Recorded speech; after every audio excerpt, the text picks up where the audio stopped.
দেখুন, আজকে আমি চলে আসলাম জলঙ্গি নদীতে। আর সেই জলঙ্গি নদীর বর্তমান যে অবস্থা দেখে কিন্তু আপনারা বুঝতেই পারবেন না যে এটা নদী না খাল।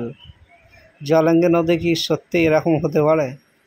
এখন থেকে 5 বছর আগে কিন্তু এরকম ছিল না। তাহলে কেন এখন জলঙ্গি নদীর অবস্থা এতটা খারাপ হলো?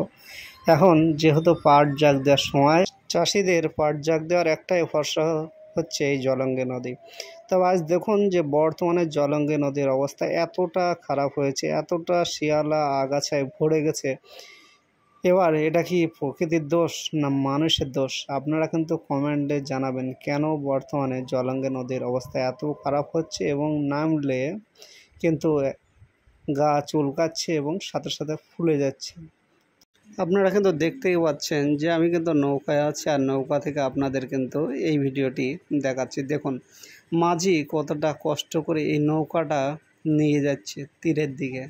দেখুন মাঝি কিন্তু নগা দিয়ে কিন্তু নৌকা ঠেলতেই আছে, প্রচণ্ড কষ্ট হচ্ছে। আর দেখতে পাচ্ছেন যে সামনে দেখুন এপার ওপার করার জন্য কিন্তু দড়া বাঁধা আছে, সেই দড়াতেও কিন্তু কাজ হচ্ছে না।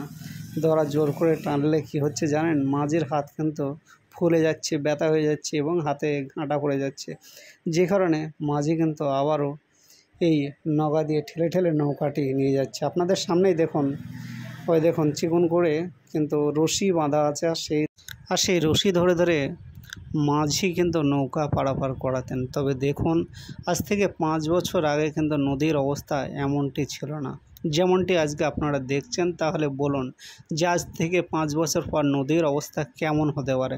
তো আমি কিন্তু আপনাদের জন্য নিয়মিত সুন্দর সুন্দর ভিডিও নিয়ে আসছি, আর আশা করছি আপনাদের খুব ভালোই লাগছে। তো দেখতে থাকুন, সাথে থাকুন এবং লাইক অ্যান্ড সাবস্ক্রাইব।